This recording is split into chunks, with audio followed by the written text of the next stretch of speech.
Very good afternoon to you. Welcome to ENCA. Thank you so much for having me. So at 14, you start your own beauty range. Yes. How does that happen?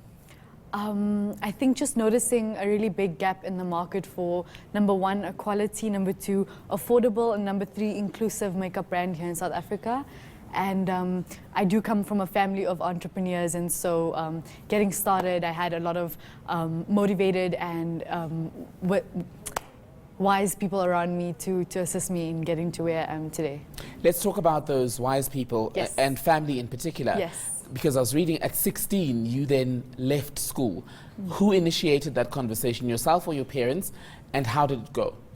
I think at the time I was just very tired and very, I'd spread myself too thin amongst a lot of things, and my dad kind of sat me down and spoke to me about it. And he was very supportive, so was my mom. And I was like, yeah, I'm gonna do that. It was scary at first, but I'm really glad. It's one of the best decisions I've ever made.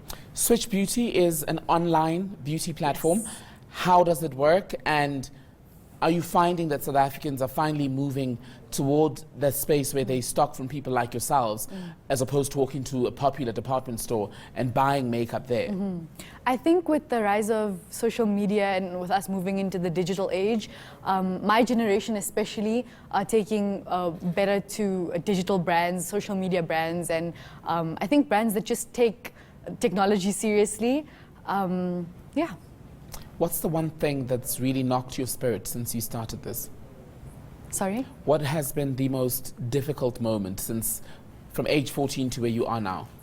I think being someone really young in the industry that I'm in, especially, also an industry that's dominated by older, older women who are not necessarily women of color.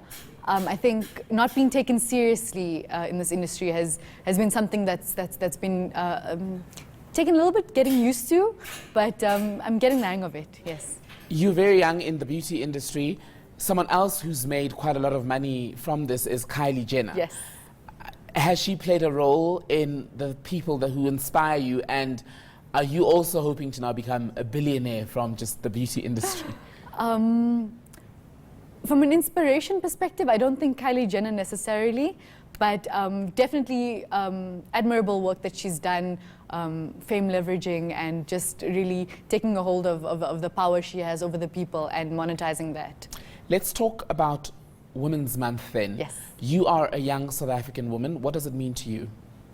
I think Women's Month is just, personally, I don't believe that it should just be a month. However, it's just a time to reflect on your own personal achievements and goals, and kind of give yourself a little pat on the back for everything that you've done, and a kick of motivation for everything that you still have to do. I enjoy Women's Month, yes. And your dream for South African women and yourself going forward? Going forward, I would just like the South African beauty industry to be seen as a more inclusive space for everyone. Not necessarily dominated by people of a certain age, people of a certain color, people of a certain, anything for that matter. And I think millennial people are just really changing the game. Rabia, thank you so much for coming in. All the best.